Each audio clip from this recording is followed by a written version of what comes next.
Here we go. All right, you guys, it's Ken of OneManOneCamera. We're at the Zoom, those great microphones, the Zoom exhibition, talking to Mr. John here. Hey, Johnny, how you doing? Hey, thanks for having me. So today, just a quick talk about some of the small items you have with Zoom and what's going on this year. Yeah, so we're showing some of our new products. We have the H1N. It's an updated version of our popular H1 recorder. So it's a very simple design. You have a pair of XY mics up top.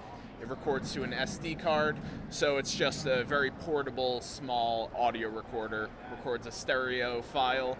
You can use an external mic or the built-in mics.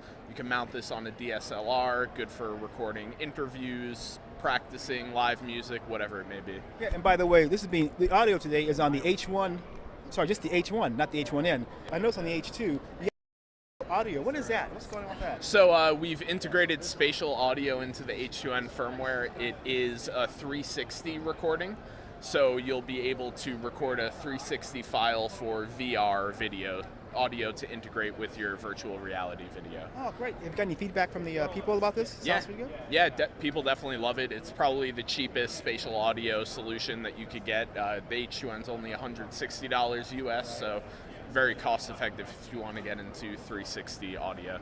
That's great. Now, just a quick note about the H4N Pro, the H5, and the H6.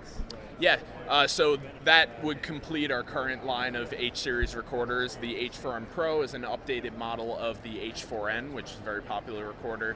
You have a pair of built-in mics just like the H1N, but you also have XLR quarter-inch combo inputs. You have two on the H4N Pro.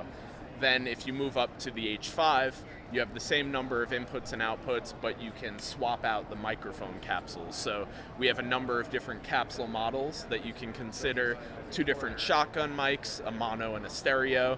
We have a mid-side capsule, two XY capsules, and a capsule that would give you an additional two XLR quarter-inch combo inputs. So on the H5, you could connect a total of 4 external mics. That's pretty good. I've seen a lot of, of course on YouTube, I've seen a lot of smaller creators and larger creators using either from the Zoom H1 to the Zoom H6. Yeah. Because I've had this H1 since, I think, 2013, I think. I bought it in my Tokyo days, so that's another story for later on. John, thank you for your time, and we'll look around the NAB 2018, and so any final words to the crowd? No, keep on supporting Zoom, keep on watching your channel, and yeah. Zoom, zoom, zoom, 02134. Just kidding. All right, guys, thank you, good night.